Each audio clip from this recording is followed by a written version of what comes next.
My husband's going to be weeding these 2 beds while I take you through the rest of the garden. We haven't filmed in a while because we've been really busy, and truth is we haven't actually planted that much stuff lately.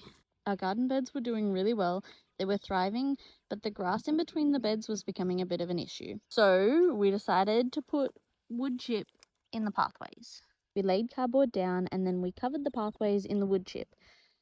It was really good, but we didn't weed the gardens when we were doing it.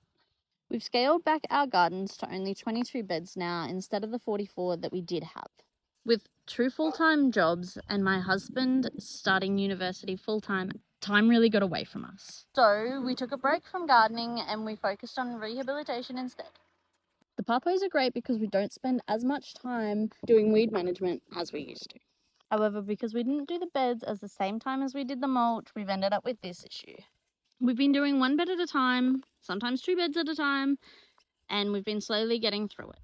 We've got garlic growing in this bed. We've got a bunch of herbs in this bed. We've got some beans, spinach at the end, and then we've got some strawberries in this bed started. These beds we've covered in lucerne mulch that we've been able to get off Facebook Marketplace.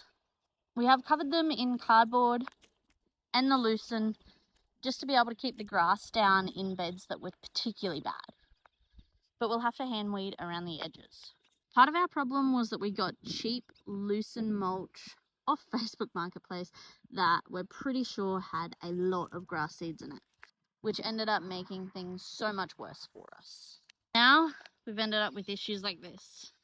We're slowly weeding and getting our beds back in shape. Although we didn't get much out of this garden these past few seasons, we did end up growing butternut pumpkin and rock melon. What's really cool is that this cucamelon came back, and so did a pickling cucumber and a Lebanese cucumber. So while we didn't plant much, we still had some volunteer seedlings that popped up. Along this bed, I've planted some beans, but I've also left a cucumber to rot in the ground there, and hopefully that will come back when it's ready. Along with the cucamelons and the cucumbers that came back, so did this Chinese spinach. This plant is visually gorgeous, but it's also got an interesting texture. The leaves are thick and glossy, and they taste like regular spinach when you start eating it. But as you start to chew it, the texture changes and it turns into like a kid's slime in your mouth. It's very interesting. Very gross. Planted some purple beans along here, and this one's dying off because a mouse has chomped at the base of it. Other peas that we've just planted are doing really well. This is the bed that we grew garlic in last season, and when we were weeding it, we found some little garlic cloves that had just begun to grow roots that were left from last season's harvest. We've transplanted them into our new garlic bed and they are thriving. We've also got some broccolis that are growing from last season's seeds when they spread in the wind. We have lots of birds that come and visit, and they take away these dead vines for their nests, so I leave them there. Encouraging the birds to stay means that we get less moths that eat our leaves. While we still get a lot of caterpillars on our broccoli, it's nowhere near what it was like when we first started growing.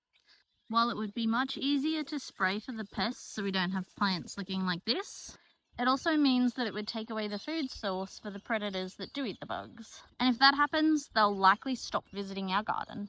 There are so many ants in our garden, which makes things hard, but it means that our soil is really soft and they create their homes in there.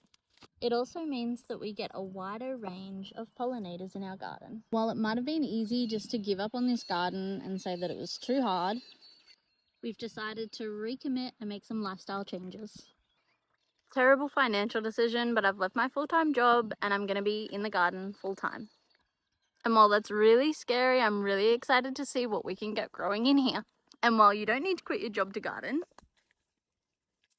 little small first steps can turn into bigger ones. And before you know it, your garden will be growing and thriving. We're about to head into winter in our subtropical climate, and a lot of what you're going to see is probably going to be garden renovations. Soon, it'll all be growing and thriving. I really hope that you're going to be one of the things that grows with us. This kale we grew last season, and it lasted through in this really weedy bed that we've just done.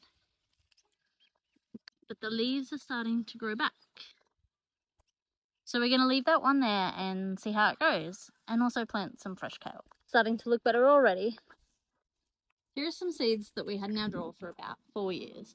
They weren't stored in the best conditions, and to be honest, we've never really had good luck with seeds. So I was going to throw them out, but I thought, why not just try planting them and see what happens? And I'm so glad that we did, because this time has turned out so much better than usual. This is our 3-bay compost system, which I usually forget about. We've only been gardening for 2 years here, so our soil condition isn't too bad. But because we have been growing, I definitely want to make sure that I replenish it while I'm doing these new beds. This is the bay that we've been taking from, and this is our compost.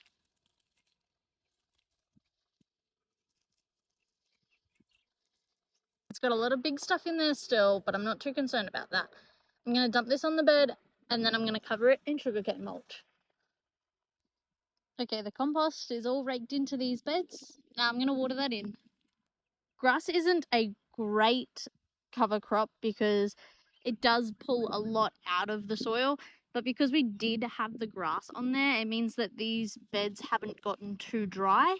The soil underneath them was actually pretty good. I want to water the compost though, so that I can make sure that the microbes get to work in that soil, especially before I cover it with sugarcane mulch. It'll actually make getting water under there a little bit harder, but that's why we have the irrigation here. Okay, I'm just watering the sugarcane mulch now. The beds are soaked underneath, the sugarcane's put on the top, and I'm just watering it now so that it sits nicely and all the dust falls to the bottom. Okay, so these 2 beds have been done this morning.